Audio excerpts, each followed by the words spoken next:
Streamlabs OBS allows you to either set up your own display. I've made a video about this before, or you can use one of their overlays. In this video, I'm going to take the time to go through the overlays that are provided with Streamlabs OBS so that we can show you step by step how to utilize the overlays and set up your live stream. Let's jump into it. So here in the section that shows my scenes, I'm going to click on the part that says Ask the Earl Training. This is going to allow me to manage my screen selections. And in this particular case, we started fresh last time with the Ask the Earl Training. This time we're going to select overlays. Overlays are pre-made scenes that you can utilize for your next live stream. Let's go through step by step to show you what is available to you. The first part here at the top is the genres that are available and the types of groupings for the live stream that you are doing. If you're looking at just chatting with individuals, then you might want to use one of these particular overlays. When you hover over an overlay, say that 5 times fast, you will see that there are different screens that are made available to you. So in the just chatting, it looks like that there's an availability for multiple cameras to be in place and the individual screens. If we go back over here to Polar, it has a starting soon screen and then the particular screens that you'll look at. Each one has its own settings. If we hover over the coffee shop, you'll see that this is also something that is available for a gameplay with the different levels that are involved with it. You know what? I'm going to go back and we'll look at some of the other sections and then we'll make a decision. You could spend a considerable amount of time here on the different genres as you look at it, whether it be music-based, whether it be podcast. You get the point that it goes through each step by step. And I'll even look at this where they have different themes of space. These overlays are provided to you, and most of them are free of charge if they are part of Streamlabs. You may see some that are only available if you go to the ultra level of Streamlabs. That does have a monthly or annual fee that's involved with it. So different ones that are available. Creepy, this would be great for a Halloween time frame, or if you have a particular theme that you're looking for. I'm going to jump into the podcast theme that I'm looking for and hover over a couple of them just to show you some of the differences and what's available to you. I have a couple channels that are sports based, and so let's look at this particular overlay and what is available to us. When we click on the overlay itself, it will show us what the main screen is within the overlay. And then over here on the right side, each one of the screens is now available. So let's take a look at this. This will show you everything that's available. A title bar across the top, your image. It also showed us there the transitions that were available. And in the video that I did for a Streamlabs setup, I showed you transitions and how to select that. You'll have then the be right back that your stream is getting ready to start, ending that you're currently offline, and then the screen itself for the video, along with some of the other subscriptions, etc., that you'd be able to display. If we compare this, let's say, with the autumn landscapes that's here, you see it's very similar, that it has a transition that goes between each one of the screens, that it scrolls into this. This would be more for gameplay. You'd have the ability to edit the information, have your camera that's here, and then it shows the transition that would be available to you. Because of the complexity of this particular one, we're going to go ahead and select and install Autumn Landscapes. When we go to do the installation, it's asking us, what do we really want to include? And in this case, we're going to put in the overlays, all of the overlays, including the live stream, that the stream is starting, the be right back, and the alert box that's involved. I'll explain each one of those once we go into the particular screens. So if I click install, it will take a moment and go through the installation process. Basically what it's doing is it's downloading all of the screens from the Streamlabs site to my particular site. So what I'm going to do right now with the webcam on this particular page is I'm going to hide the webcam. You'll see that this is the location where it's green right here. Yeah, you don't need to see me twice, that's for sure. But this will give you an idea of what the layout is and how you can click the eyeball here to turn this on and off. There's a folder that's next to webcam. While we're on this particular segment, let's look at this. Anytime you see a folder within your sources, then you can click on the folder and it lets you know that we have the webcam available. We also have the webcam available in the different sizes that are here and the webcam source. So it gives us varying options as to what we could do with the webcam. Again, if I choose the eyeball that is on the overall source, you see that it has layered a camera approach. If I move my hand over, it gives it a little bit of a framed action that's involved with it. Let's go ahead and turn that part off. So on the left side, I'm going to work from left to right. On the left side are the scenes that we have. So we have the live scene, then we have the stream starting soon. You see that it did the transition and that there's a small amount of movement in this. This would capture somebody's attention, let them know that you're getting ready to go and start your live stream. So you would probably want to start at this particular screen and then you'd be switching over to the live scene. It would go through a transition. Then we would have the live scene here. Now we'll go to the sources. On the sources, these are the building blocks of your scenes. This is what allows you to put in your camera.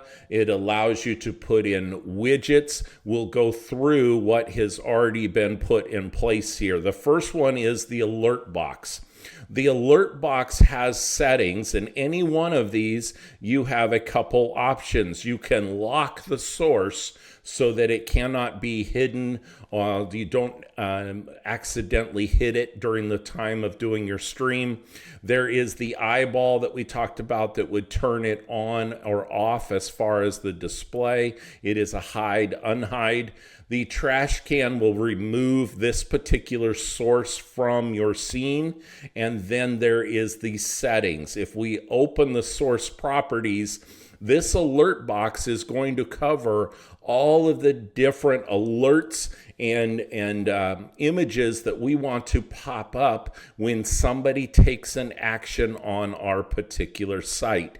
If they do a Facebook follow, then in this particular case, unlike when we created a scene and streams on our own where we had to go in and select images, this has included images that says when somebody has followed that it goes ahead and puts the information in, and notice it gives a message in the middle of it as well that says name, whoever the screen name is now following. That's going to pop up on the screen. If I close this, that's going to pop up here in the green area. It's going to overlay. And the reason that I know that it's an overlay or it's the top layer is that here in the sources, these are all put in place by layers. So if it's at the top of the box, that means that it's at the top layer and it will be shown on top of anything else. So going back to the items that we can change, if somebody goes into your YouTube Super Chat, again, it's going to give the information. It's going to say that that user donated this amount through Super Chat. If they did a follow, it will let them know. If they're subscribing, it's a way to give a shout out to the individuals that are paying attention to your live stream and to build your engagement with your followers and those that are watching. So we talked about the webcam. Here, the webcam, if I click on the folder, then it collapsed everything that was in there. If I click on the horizontal, it gives me a webcam green screen that I have, and then other data and information that I'm going through. It also shows me the top information here. If I go to edit it, you'll notice that there is text that's here. If I wanted to change this to be the information that I want to show, I went ahead and changed this. I'm done with that particular portion of it, and it changed the text that I had here. I can also check and click on the particular item, hit the source here, and change the other information here. If I'm playing Call of Duty, then I can put this in here and have the information. So now it will say Call of Duty, Ask the Earl, with the details that are on here, and it gives me the image of the header. And there's animation within that particular header. If I'm going vertical and the information that's included in the vertical, if I click on the folder, it will also go down. And this is my intermission gameplay that I have as well. What we don't see here is in the overall background as to where the gameplay would be itself. That's what you're going to connect by adding additional sources. So if my source that I wanted to add really was going to be, let's say, just my website in the background, I could do a window capture. It's going to ask me what window am I looking to capture. I would say, okay, great. I really want it to be in my Google Chrome, that it's going to be the actual window. It shows up anytime you add a new source, it shows up on the top, and this is what I would want to then start to scroll down and have it appear all the way at the bottom. It didn't take. Sometimes that will occur. You have to kind of do it a couple places and then go down a little bit further to put this down. And now you start seeing some of the sources that will show up. I'm below the webcam.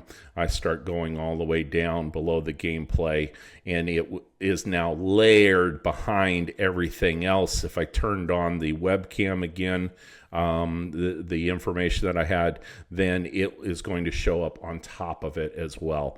Not quite the same quality, not quite, because I don't have the background, just showing this as an example of what you would be able to do. Same thing of the stream starting soon.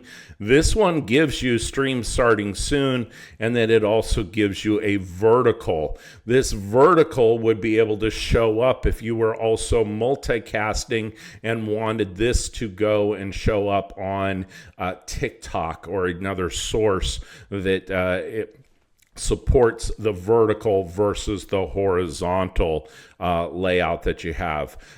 Transition to be right back. The transitions are controlled right here of editing the scene transitions. This is a global transition that's already built in with a stinger. If you change that, then it would, if you just went and wanted to change it to something else, this has already been designed as part of the site, and it will also, if there's any sound that's involved with switching back and forth, it would do so. Here is your intermission that goes into it. Now you'll notice that the intermission went to a webcam, so it shows the webcam. The alert box would cover up and would give you information, so it still would have the details of the webcam. And then if we're here on the horizontal, we have the whole picture. One thing that we could also include, and I'm going to go ahead and do that because it's under the horizontal. If I look at all of the details that are on here and go down a little bit, this would allow me to, I've got something here in my screen, so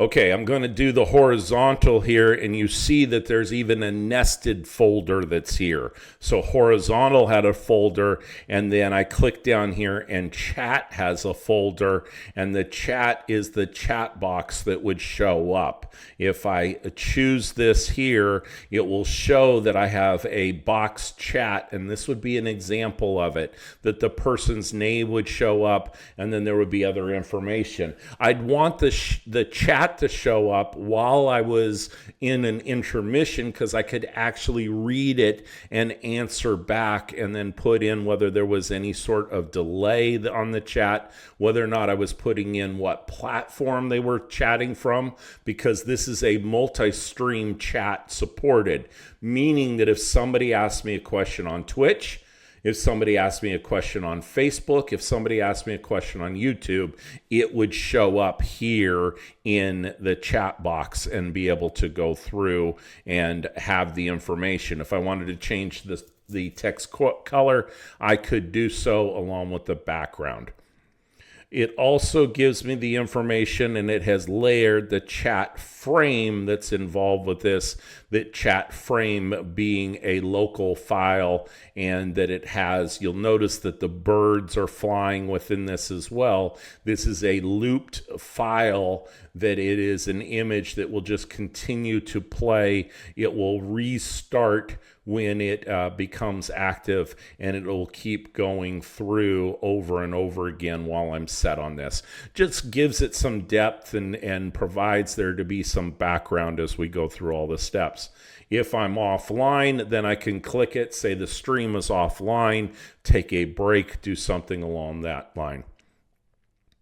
The extras that are involved, this allows me to do a text label. So again, I talked about another video of setting up, and I'm going to do the same thing here, that this allowed there to be a custom icon that I could change. So if I wanted it to be my Facebook handle, if I wanted it to be an Instagram, I have the ability to do that, layered with text on top of the overall label. You know, I really like this. I'm going to go ahead and collapse the folder, and then on the folder itself, it is either a text label or an interactive label, an interactive text. In this particular case, the text is coming from my most recent subscriber. I'm just going to pick the text label. I'm going to do a Command-C. I'm on a Mac, or a Control-C. I'm going to copy that, and then I'm going to go back to the live scene that we were at. Let me go ahead and hide my Windows capture. So if I hide that and I really wanted this to show up above my name, I could then go in here and hit Control-V. Now the text box is here. If I wanted it to show up right on the top, I would be able to do so. And now it has the same information with the custom icon with the information. Now, because this is called custom icon, if I change this particular icon here, then that means that it's going to be the same icon on the other screen. So you have to be careful of that, of the reuse of names that are involved. But again, if I wanted to change this over to be a Facebook icon, I could do so. I go back here to the extras, and when it shows up, you see that it is changed to Facebook right there. So I would have to do something in changing this to also potentially change the name of this. Let's see, this was under text label. I would have to change the name of the custom icon that was here, and I could do so by hitting my control right click or doing a right click here, and then it allowing me to do a rename of that information. Let's see, does it allow me to do that? I may have to do the rename on the overall text label that it's provided me here. So let's get out of custom icon. Let's go just strictly to text label. Nope, that's overall as to what it's doing. So that's interesting. Would not be able to reuse it from that standpoint. Maybe if I go Control C and Control V and paste it on the same page. Yes, it did the text label for me. If I double click this, it has the details of it. So that's something that I'm going to have to research. I've done this over. If I change the logo on this one in particular, it changes it for every one of them. So that is something that you'll run into with the overlays, is that you think, okay, I want to make a particular change to it, and you're not always able to do so because of the limitations that you might have on that particular one, because it's only allowing me to edit one particular portion of it. So just keep that in mind. I will get rid of this other one. I'll say okay. We'll go back up to the live stream here, and when I click in the live stream, you'll notice that right there it is the same custom icon as we had before. So this is the import of an overlay. It has provided us with particular screens so that we see the information.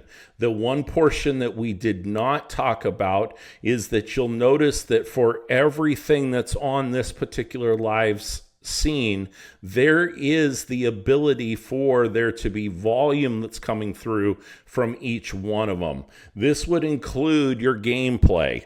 So if you have hooked up your gameplay, you would be able to look at the information and see what your sound levels are. You may want your microphone sound level to be louder than what the gameplay, or vice versa. You can always change each individual setting here with the click so that it shows you the information and you have your settings to go through. Or at the top portion, and this shows you advanced settings. I'm going to look at the microphone here. You can change the decibel level by going lighter or stronger. Now, the reason mine didn't change is I'm recording through a separate system. I can go through and say, is the device going to be the default device, or do I want it to be a particular microphone, or go through a particular stream? Do I want it to be the native microphone that's built into the computer, built into the camera, or the separate Yeti microphone that I have? I can do timestamps on this. I can down mix it to only be mono in case it was and that would help you potentially with your streaming and buffering. And then I also want to know whether I'm going to turn on a monitor. There are some cases where I'm listening to a gameplay, or I may have somebody else's volume because I'm involved with a chat and I want to hear what they're saying, but I don't want a repeat of what I'm saying in my microphone coming through. So that's something that you can set each and every one of the different sources of microphone or audio that's coming through. If I didn't want a particular portion to make a sound, I'm just using here that when I loaded in my background, or if I loaded in a header and I didn't want it to play, I would be able to mute it, and now it will show as mute there. And when I look at the particular levels of it, when I look at the header on this case, I also have the ability to mute it so that it will not play on the screen when I'm going through this.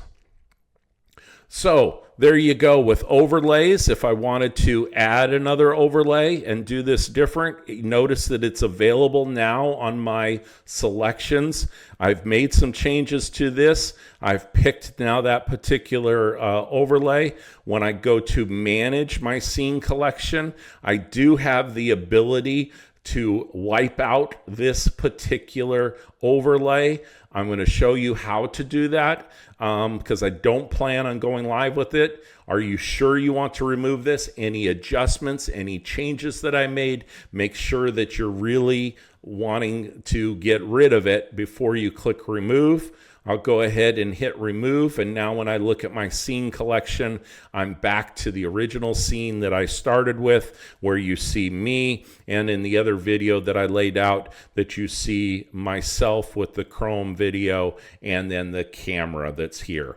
So that's an overview of Streamlabs with the overlays. There are alternative sources for you to be able to purchase overlays. I will cover that in a separate video, but for now, have fun going through the overlays that are available to you. Pick your style, pick your scenes, add your sources, modify it for the way in which you want to show up in the world. And until next time, make it a great day.